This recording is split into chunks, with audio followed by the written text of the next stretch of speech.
Hello and welcome to yet another edition of the California Society of Anesthesiologists Vital Times podcast series. I'm Dr. Ludwig Lin, and today I am so deeply honored and excited to be able to speak with Dr. Adjoa Boateng Evans, currently at Duke University, but actually was from Stanford before that.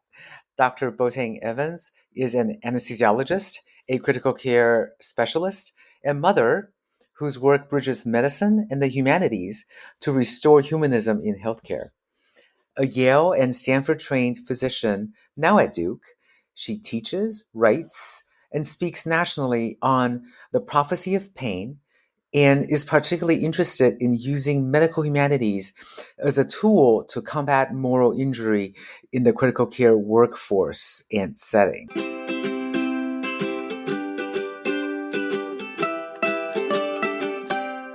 Adjoa, thank you so much for joining us today. Before we get started, let's get the logistics out of the way. And do you have any conflict of interest disclosures to declare?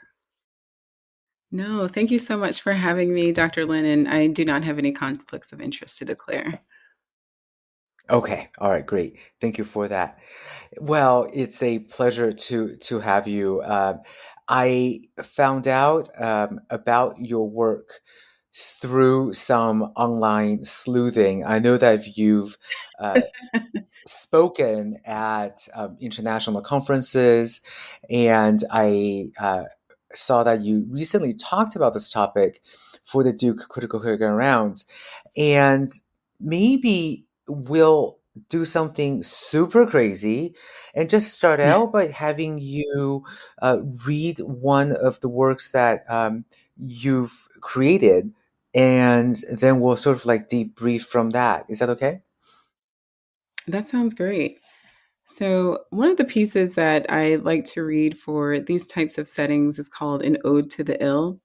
And a bit of background, I wrote the piece in 2020. 2020 was a very seminal year for obviously a lot of people, but for me in particular, it was the year that I first became an attending and finished my fellowship at Stanford, my critical care fellowship.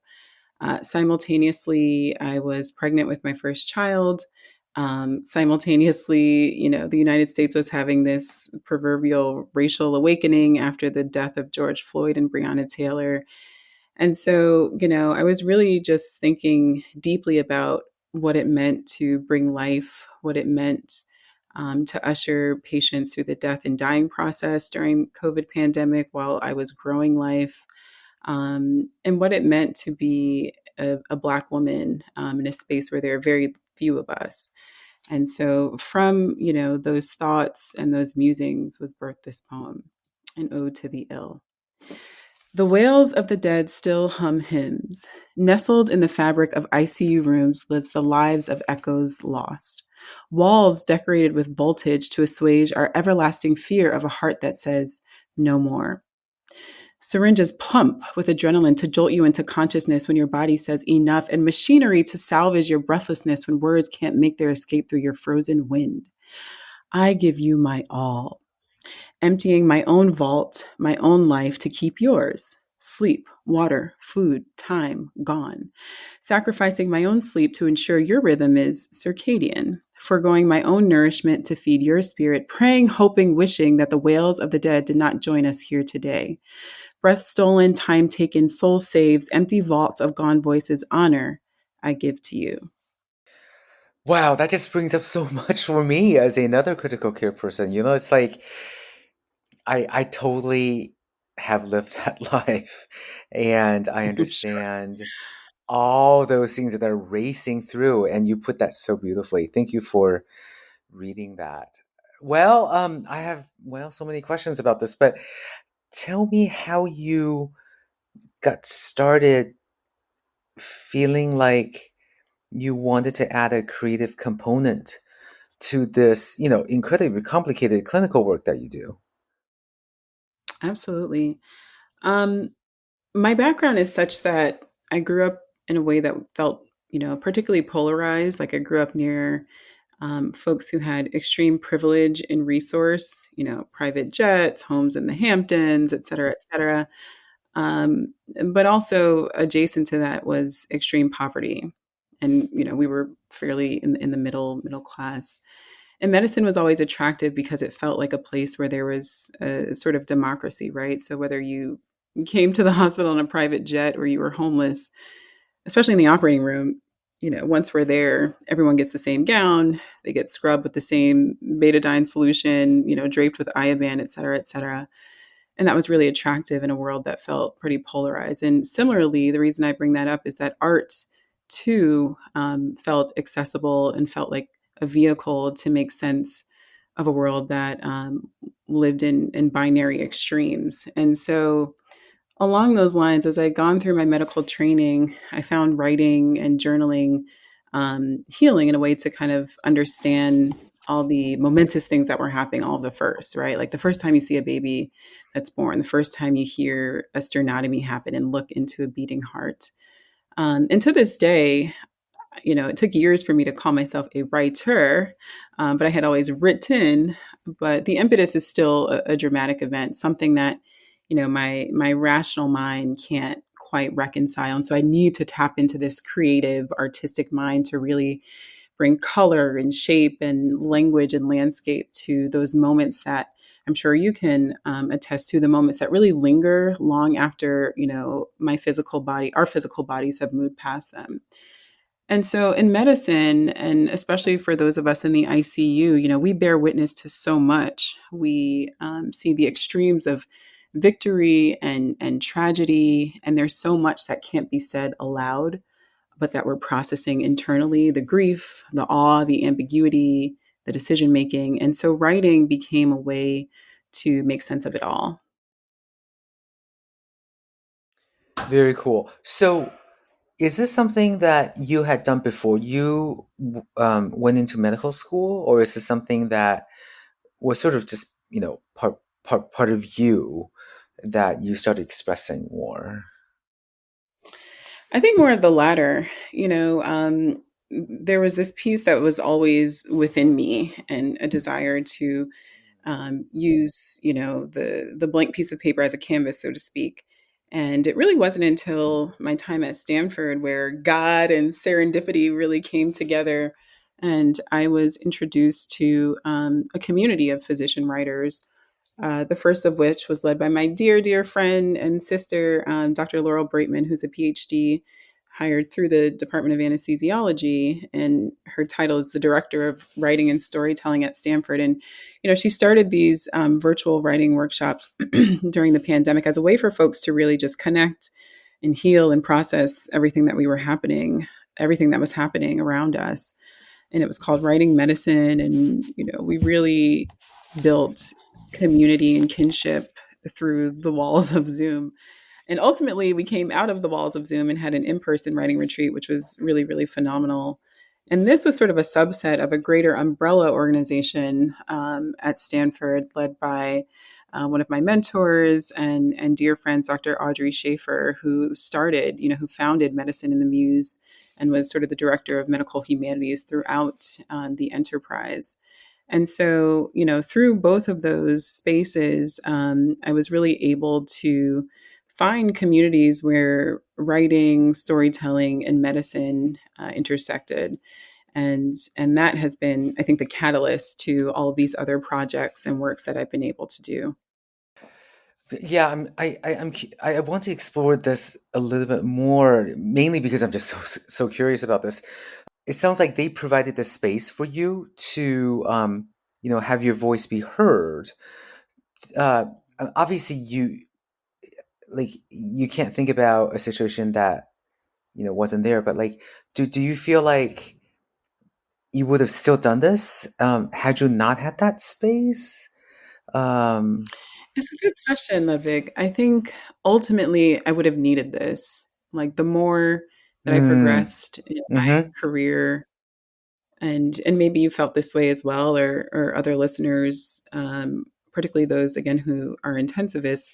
It's like the more the layers of the onion get peeled back, the more the veil is lifted from your eyes, and just the more that you see, and the depth of your understanding of medicine becomes more complex, right? It's like you think you understand, and then 2 years later you have this like epiphany moment. And then 3 years later, you have another epiphany moment, and that continues to happen. And some of that is just because medicine is very dynamic.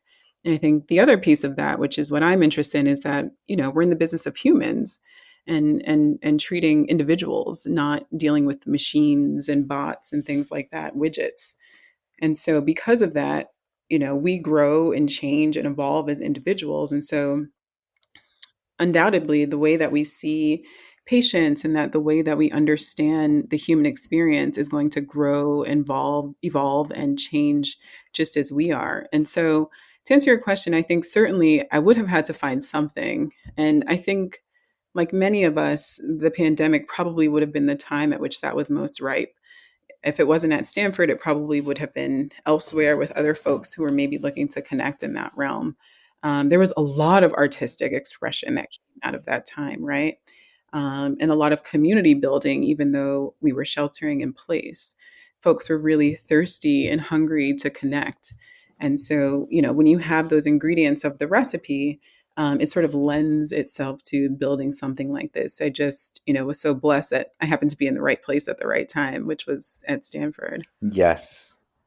Yes, that's really awesome. Yes, I was thinking about that people need that human connection with their colleagues and with like-minded people, Yes. no matter what the situation. For example, a pandemic and a lockdown. But I think it's so cool that you were at a place where it was readily available because, hey, if nothing else, it saved you a little time, right? To like start Exactly. having your voice get out there and to really sort of continue to work on your craft as a writer and as a creative. Did you grow up in a family where people were raconteurs? I know I'm not saying that word correctly. And storytellers. Is this something that has always been there, or are you like the Yeah, black it's sheep? interesting Like, you I am going to asked talk about this. that. No, it's certainly not a black sheep, but it's a great question because overtly, when you look at my family and I, there's no one is an artist on paper, but there is a lot of artistic capability, right? And so even if I just think about the way in which we communicate, it is absolutely storytelling. It is absolutely poetic. It is absolutely colorful. And that was just me growing up, not really having to think too deeply about Hmm. cadence and language and diction and all of those types of things. And, geography played a major role in this. I grew up kind of between New York and New Jersey. And so having New York City as my playground, it was nothing on a Sunday afternoon at the age of 7 or 8 or 9 for my mom to just take us into the city and say, let's go to MoMA, let's go to the Met, let's go see this new play at the Joyce Theater. Um, we saw so many pieces of theater off Broadway that thereafter became, Broadway hits. My mom was one of the first people that I know personally to see Hamilton before Hamilton was Hamilton. And so, saying all that to say, Oh, I think fun. um, in my home, there was certainly a pulse, a big pulse to art, and we were surrounded by it, even though no one was actively sort of producing art. And so, that taste, that appetite has always been ripe. And I think we use art and music and language in a way to heal and to communicate and to build relationship in our family. And so I suppose that is where the seed was originally planted. And then, I had time and space to build that largely before my lovely two kids came into this world. Time becomes more elusive after that. But that also I think was great. That, there were years where my biggest responsibility was myself. And so that really allowed me to kind of own the craft.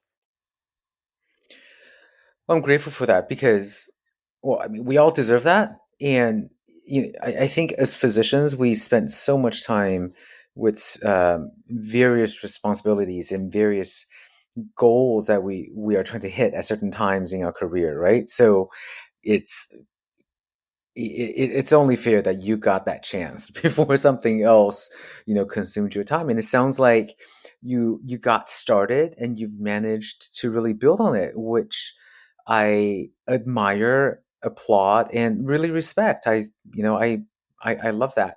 And I wanted to ask you about more about that. So you got your start at Stanford, where there were other creative physicians, and you realized that this was a good way to sort of express the emotions and the experiences you were encountering being a critical care physician.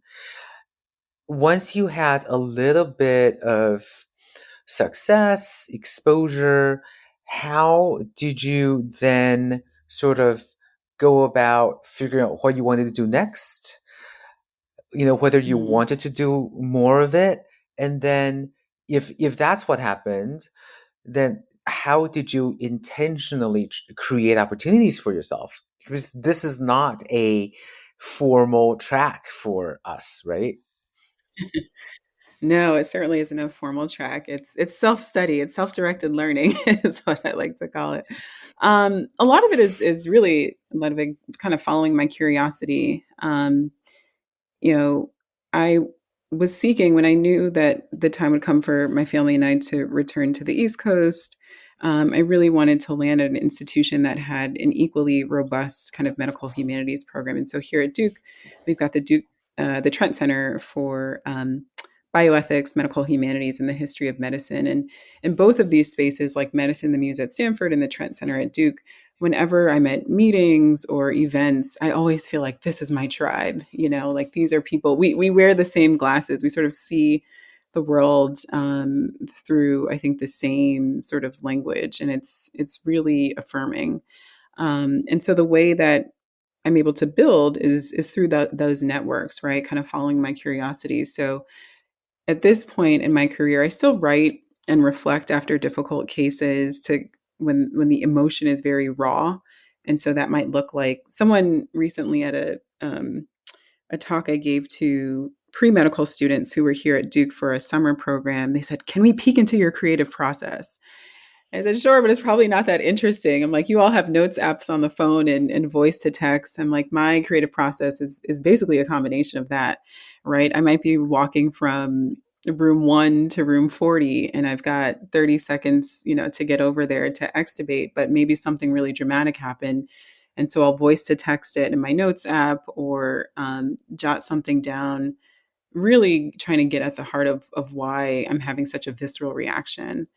um, and those moments that really stay with me after leaving the hospital, sometimes in the evening after we do, bedtime and bath time and all of that jazz, I'll jot things down. And so seeking out communities where people are interested in the human experience and bringing some artistic lens to that, even if it's not writing, right? There are visual artists that I work with at the Trent Center. There are, so many other forms of artistic expression that folks are interested in using as tools to kind of better understand what we do. And I think in terms of sort of the academic pathway, both from sort of the School of Medicine standpoint and the hospital standpoint, and then medicine just more broadly, we've been able to do a good job at integrating narrative medicine content into medical education, narrative medicine workshops for faculty. There are medical humanities conferences. In fact, there's one coming up in September through the Gold Humanism Society. And all of the, and then there are journals now, like, some of the most heralded journals, Chest, obviously anesthesiology, anesthesia and analgesia. All of these have sections that are really interested in sort of the human experience. And so they're open to physician voices who have thoughts and opinions and things that they want to kind of convey through there. And so I think all of those are places that I've explored to kind of build on the foundation that started about 5 years ago. And, truly, like the more that I write and the more that I reflect, it is an iterative process, but also one that builds upon itself. It's like the more that I write, the more the opportunities unfold. And oftentimes it's sort of unexpected and equal parts, very, very rewarding mutually. Yeah, I wanted to ask you about some of the amazing things that you've managed to do in this space already. Like, I know that you gave a TED talk in Africa, I think, Mhm. about Yeah, pain and the experience of pain and personal pain. And that talk was powerful. And I just thought this benefits healthcare professionals, it benefits patients, but it also just benefits people who've been through trauma. And uh, things like that are just such incredible ways for a physician to do one's work. I mean, I don't know, if you have any additional thoughts that you could share with us about that whole experience and about how maybe that affected or impacted the way you process the creative work that you do. absolutely. So the TED Talk was such a gift. It was really so formative in this journey. I was an intern in 2016. I was still at Yale New Haven Hospital, finishing up my intern year, and I remember having to email my program director, Dr. Jeff Schwartz at the time, and say, can I please have, 2 extra days of vacation because I got asked to participate in a TED talk and it's in Accra, Ghana. And so I don't think I'll be able to go there and come back in my allotted vacation time. And they were very gracious and, we switched around schedules and I took on some extra shifts so that I could do the TED talk. But that was a glorious occasion. The theme of that conference was rethink. And so they were asking the participants to give talks that sort of revolutionized the way in which we think about something routine, so to speak. So I thought to myself, well, what do I know a little bit about at this juncture early in my medical career? And I thought pain, because, by that time I had done a lot of work in addiction medicine, kind of between medical school and Mm. college. I had been to the Betty Ford Center to do a program for medical students. I'd worked in New York City through Mount Sinai and done some clinical research and sort of addiction and Hep C treatment. But all that to say, I bore witness to a lot of pain, physical and psychic pain. And so it just made me think about how can I message pain in a way that is palatable and relatable to a wide audience, particularly those who are not in medicine. And it just got me thinking about how we think of pain as anesthesiologists as well. Like, what is the purpose? Why do we even have nociceptors? And it's a warning sign, right? Like, watch out, you're going to hurt yourself.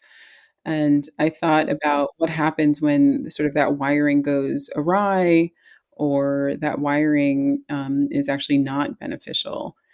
And so that's where the prophecy of pain, my TED talk was sort of born. And I'm so grateful for that opportunity because it really has been a springboard for many others. And at that young age, I look back and watch it and I'm like, that was me. Wow. I still look back and I'm kind of shocked that as a young intern, I was able to give that talk. Um, you know, I still believe deeply in this concept that to understand and fully experience joy, right? Like everyone's interested in happiness. I think we have to differentiate happiness from joy, which is really more like fulfillment. Like there are courses, I think at Harvard, I forget exactly where, on happiness, and that has really started to feed into all of this content on wellness. But I think what really people are searching for are moments of joy, which can come and go. But my personal philosophy after this career and writing and being in these spaces is that to really kind of experience joy, you have to have some degree of understanding of tragedy and suffering. And that might look different to all of us, right? But medicine, which I'm sure listeners can attest, teaches us that everyone has a story. Everyone has a story. Everyone is really battling something. The something might be major, the something might be minor, but everyone has something that they're really trying to contend with. And I think it's through that walk, through that journey, is where we kind of understand the bell curve of life, right? There are going to be moments that are really challenging and really difficult. There are going to be moments where you feel ecstatic, but what happens in the in between? And so that's kind of what I wanted to explore in the prophecy of pain. I love that. And I think that curiosity is something that, your patients can probably sense. And your willingness to sort of be the ambassador for that to your colleagues is going to allow people to really explore this. So this is so important. I'm so happy that we get to talk about this. Okay, so to follow up on that question, I wanted to ask you this. So, you feel like you really needed to write this down to sort of process it for yourself. And maybe somewhere along the line, you started sharing it with the world. Has this act of expressing it done for you and your coping mechanism, has it achieved what you set out to do, or did it surprise you in the way uh, it's impacted you and your relationship with your work as a clinician? I think it's I think it surprised me more than what I would have anticipated. So, sort of taking a step back, I think that engaging in medical humanities has really um, deepened my relationship with healthcare because it allows me to see my patients not as another case or another condition, right? Like even language. It is my pet peeve when people are like, "Oh, the liver in room 8, the heart in room 9, the lung." Like, why do we distill patients down to an organ system? So, I think language alone is a tool that we can use and, be craftful and deliberate about in the way that we communicate. In medicine, we perform storytelling all day, right? When you sign out to someone, you're telling a story. When you hand over your case, you're telling a story. When I'm in the ICU and people are on rounds presenting patients to me, they're telling a story. They're creating a narrative. And so I'm very keen to the way that people put their words together in these acts of storytelling, because it is these nuances that tell me a, sometimes what their own biases are, b, what they're emphasizing or what they think is important about the patient. Is that the same thing that I think is important about the patient? And, most importantly, it allows me to really pick up on, the subtle findings in patients. So if I'm in a family meeting and there is a stare, right, as we're sort of breaking bad news, or someone is talking, talking, talking, and then I notice that individual becomes silent. That silence says more than words. And so, that is a tool I'm able to convey to the fellows and residents who are in these meetings with me. And when we debrief, I can say that and say, don't overlook those moments. Don't just fill the silence with more words and more jargon. Like, it's uncomfortable. I know it's uncomfortable, but you need to lean into that and understand why the person who was the most robust in speech has now become the least robust. What's happening there? And so I think overall, it's really allowed me to bear witness with patients with greater empathy, to meet, their suffering, not just with a certain skill or another tool set, but really with presence. And the goal is that hopefully it's making me not just a better physician, but a better human. I'm Hmm. a Christian and I believe deeply in sort of the intersection of medicine and faith. And I think that medical humanities has felt like a sort of third, we a third rope in the weave of those two things. And it's really, I think, strengthened my faith as well, in the same way that my faith sort of strengthens my ability to be present and, you know, uh, calm and confident and deliberate in the care that I provide for them. Has the ability to express, the subtleties and the difficult moments in the operating room and the ICU, has this made it less likely for you to, take your work home, so to speak? Are you like, do you feel like you're achieving a a more balanced way of dealing with work versus your own life, or has that remained the same? I think that's a a question for which the answer is really multifaceted. Like the ability to Hmm. take less work home, at least sort of the mental load of work, which I think you're referring to. Some of Right. that comes with Yes. time Uh-huh. and feeling more comfortable with cases, right? Like I'm sure, you and many others have can think about your maybe first 5 to 10 years of your career versus the middle, versus the most recent, and kind of what are the things that scare you or alarm you now versus what they were years ago. Even for me, being 5 years out of training, there are certain things that I was not comfortable with, in 2020 that I feel very comfortable with now. And so those are the things that I don't ruminate on. Um, I think being a mother certainly has sort of changed my lens. And so I'm very keen to young people who are critically ill and see them, I think, differently than I did when I was not a parent. But, the creative process certainly does allow me to close the chapter on some things. I think part of being a human being is, right, we're going to feel emotion, and sometimes despite writing and pontificating and venting and doing all these different things, the case is just going to stay with you, and that's okay. Because it means that Hmm. you still have the Hmm. capacity to feel and experience emotion, which is a good thing in our profession. But certainly, I do think that it allows me to process things and make sense of them, so that I'm not in a space where I'm sort of ruminating in the abyss without some sort of pointed direction. I wanted to ask you more about your current projects where you're involving the humanities work into your academic work. So, if you could tell us more about that, what does that involve? What are the projects? I'm super curious. Yeah, so I recently secured funding to look into the ways that medical humanities can mitigate moral injury and contribute to professional physician identity in critical care physicians. And so we're going to be developing Congratulations. symposia sort of really. Thank you.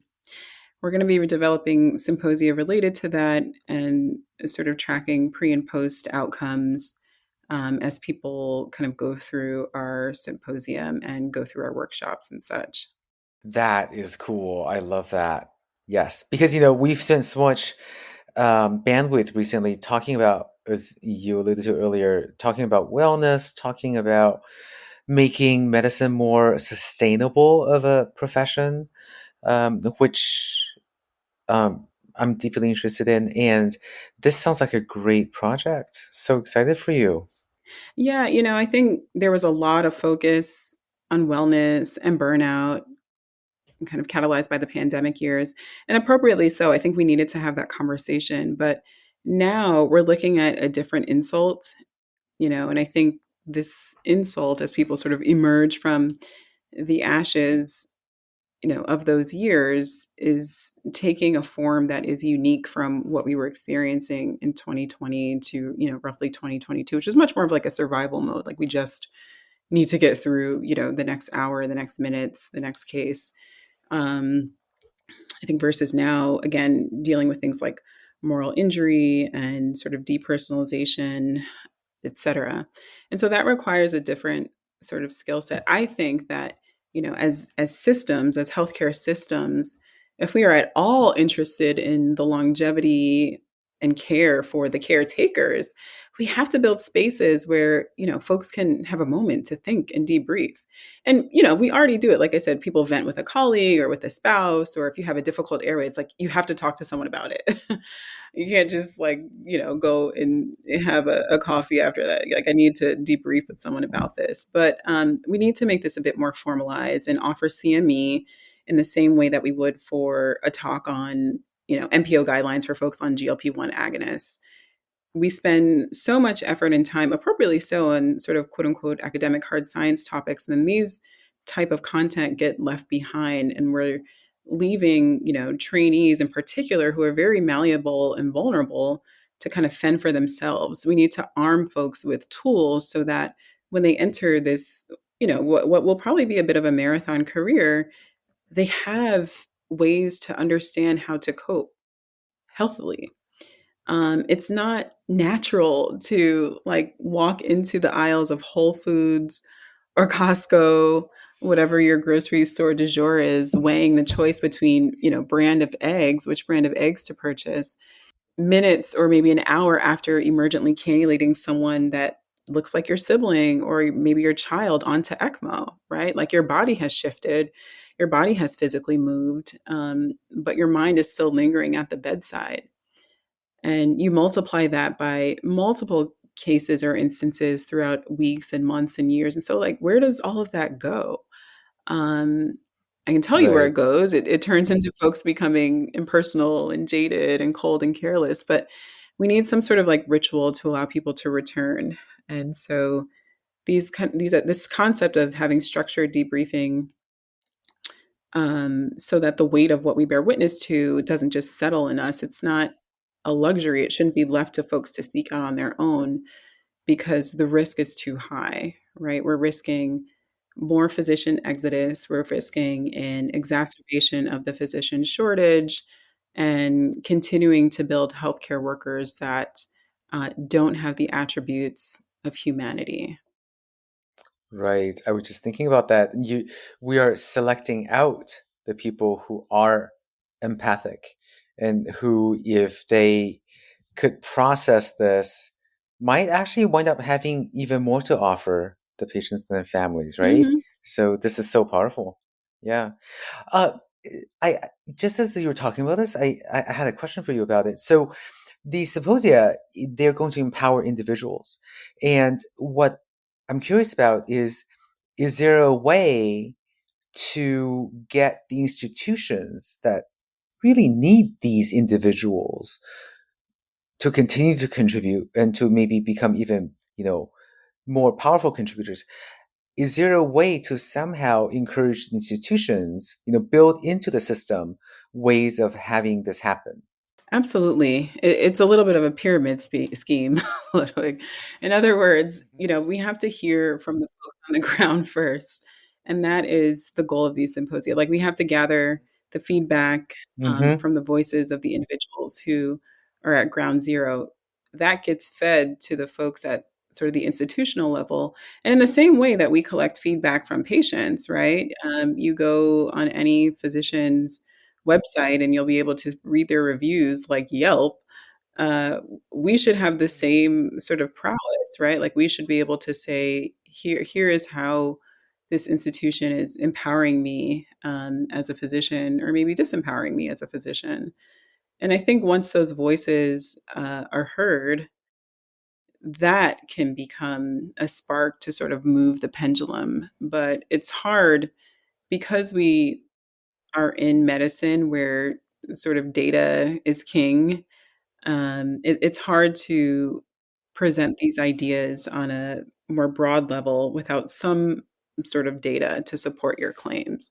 And so that's the idea, is to sort of certainly empower the individual, but also to hear, from folks who have never had the opportunity to maybe articulate these things. Um, I always like to leave individuals, after my talks on this content, that with the concept that we're all creatives. All healthcare workers are creatives. A lot of folks think like, oh, I'm a science person. I am not artistic. I don't have an artist. I've heard this something that I don't have an artistic bone in my body. And that's just not true. That is so far from the truth, because the nature of what we do in healthcare requires us to develop creative solutions. Like, every diagnosis, every procedure, every moment of connection with a family demands not just knowledge, but imagination, adaptability, vision.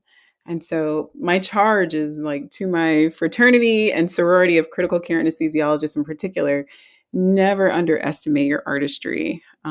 Solving complex problems under pressure is one of the purest forms of creativity that there is. And so, when you translate that to some sort of creative outlet, I mean, the outcome is just astonishing sometimes in terms of what people are able to produce. Hmm. And I think it's the act of doing it that's also very powerful and healing for them, So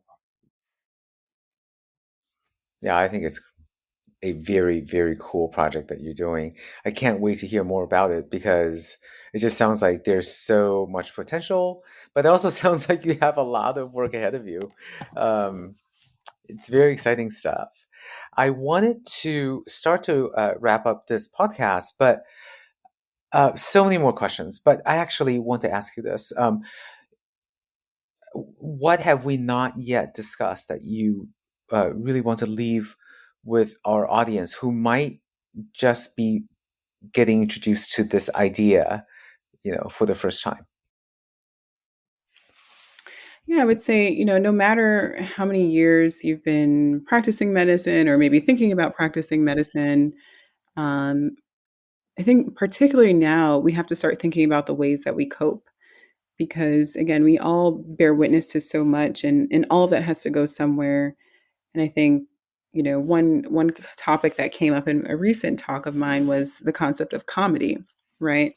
So I'm sure, Ludwig, you've been at sign out for the ICU, and people will make inappropriate jokes about the patients um, in a way that is very demeaning and disparaging. But it is a coping mechanism. And so comedy, it sort of engendered a very interesting conversation because some folks felt like comedy was actually a very healthy way to cope and others felt like it was an inappropriate way to cope, but irrespective on your stance on that particular example, I think that that's the first step to having some of this introspection is how am I coping with the difficult things that I experience. And then step two to that is what are the ways that I'm interested in coping that I haven't yet tapped into. I think once those wheels start turning, creativity can really be born from that. Lovely. Thank you so much for that challenge, really. You're challenging all of us to spend some time on introspection rather than just getting through the day and thinking about how to really empower ourselves with better coping skills and mechanisms. And really, that's what it comes down to, right? Because, like you said, we're doing really tough things in the clinical scenario, and we have to find a way to make it sustainable. So much to think about, really. So thank you for that, and thank you for taking time in your busy life to have this conversation. I would love it if our audience, you know, took away from this how powerful this medium is, and like you said, there's an artist in all of us.